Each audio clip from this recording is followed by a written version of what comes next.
नमस्कार दोस्तों, mentor fluent YouTube channel पर मैं समय हूँ पुस्तक के हिंदी ऑडियो बुक समरी में आपका स्वागत है। एपिसोड 20 विपरीत परिस्थितियों से बच निकलने का गणित। चलो अब मैं आपको मेरे कारण आपके जीवन पर पड़ रहे प्रभाव से जुड़े एक और गहरे विषय की ओर आपका ध्यान आकर्षित करता हूँ। जैसा कि मैं पहले ही कह चुका हूं कि करोड़ों मनुष्यों के मनरूपी कंप्यूटर के कारण परिस्थितियां स्वतः ही परंतु नियम से बनती और बिगड़ती रहती है। यह बनती बिगड़ती परिस्थितियां समुद्र में उठे मौजों की तरह होती हैं, जो उठती हैं और फिर समुद्र में लीन हो जाती हैं। यह कतई जरूरी नहीं कि हर बार वह कोई परिणाम लेकर ही आए। अब चूंकि आप भी हजारों तरीके की भीड़ से घिरे ही रहते हैं, सो रोज यह बनती बिगड़ती परिस्थितियां आपके निकट से भी गुजरती ही रहती हैं। यहाँ तक तो ठीक है, परंतु आप उन परिस्थितियों से स्व प्रभावित होकर उनसे तादात्म्य बना लेते हैं।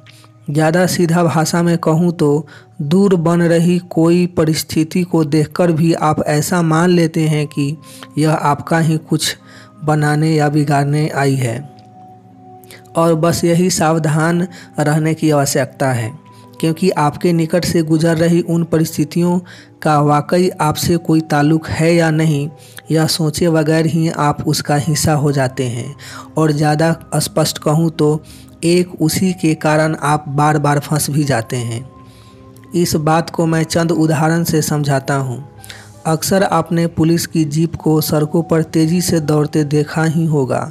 25 चोर और बदमाश पुलिस की उस जीप का सायरन सुनकर घबरा भी जाते हैं, लेकिन वह उन सबको पकड़ने तो निकली नहीं होती है। वह तो किसी खास व्यक्ति की खोज में ही निकली होती है। लेकिन यदि कोई चोर यह मान ले कि वह मुझे ही पकड़ने आई है और यह सोच वह भाग दौड़ मचाने की कोशिश करे, तो पूरा चांस है कि वह बेमतलब पुलिस के हाथे चढ़ जाएगा। बस वही चोर वाली गलती आप भी अक्सर कर जाते हैं। अब आसपास कई जगह कई क्षेत्रों में परिस्थितियां बिगड़ रही हैं, परंतु यह जरूरी नहीं कि वह आपको ही धर दबोचने के लिए बिगड़ रही है, लेकिन आप उससे बचने के चक्कर में स्वयं को उसमें उलझा देते हैं। सो पहली बात तो परिस्थिति बिगड़ती ही या कठिन होते ही अकारण गंभीर मत हो जाना। हाँ, यदि आपके पास उससे निपटने का 100% उपाय है तो उससे निपट लेना, वरना यह मान ले कि वह परिस्थिति आपका कुछ बिगाड़ने हेतु नहीं पनप रही है। और देखना कि अक्सर 2-4 दिन आसपास चक्कर काटकर वह किसी दूसरे को धर दबोचती है। यानी परिस्थितियों से निपटने का पहला सिद्धांत ही यह है कि यदि उससे निपटने का 100% उपाय हो तो ही उससे अपनी ओर आया मानना। 99% उपाय जेब में होने पर भी उसे छेड़ना मत, वरना बिगड़ी परिस्थिति की चक्की में आप जबरन पिस जाएंगे। क्योंकि मैं पहले भी कह चुका हूँ कि मेरे तल पर कभी एक चीज़ पैदा नहीं होती। यहाँ समस्या यानी स्पेस और समाधान यानी आपके मनरूपी कंप्यूटर में उपाय दोनों एक साथ पैदा होते हैं। यदि समस्या आपके लिए होगी तो समय रहते उसका सटीक उपाय भी आपके पास होगा ही। नहीं तो दूर दूर घूमने दो समस्याओं को, उस पर ध्यान ही मत दो। कुछ ही दिनों में स्वतः ही वह कहीं गायब हो जाएगी। और कभी 20-30 में से एकाध बार कोई उपाय 100% न सूझे और कुछ आपका अहित हो भी जाए तो स्वीकार लेना उसे। यह भी अपने आप में कोई छोटा मोटा उपाय नहीं।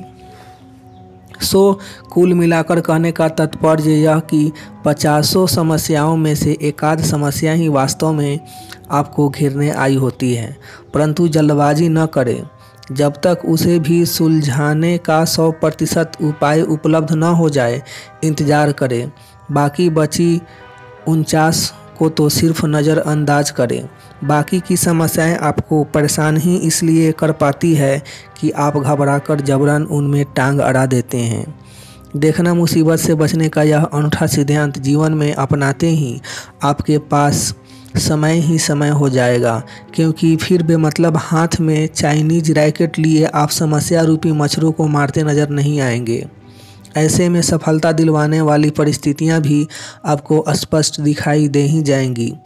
बस इस एक उपाय से आपका जीवन एक यादगार और सफल जीवन हो जाएगा। फिर तो ना समस्याओं से उलझने में आपका समय बिगड़ेगा और ना ही सफलता हेतु सिर्फ स्वयं के भरोसे रहना होगा, क्योंकि फिर तो हजारों वर्षों से घट रही हजारों लाखों घटनाओं का जोड़ स्वतः ही आपको सफलता के शिखर पर बिठा देगी।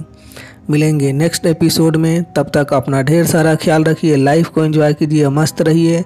आपका कीमती समय देने के लिए आपका बहुत बहुत धन्यवाद।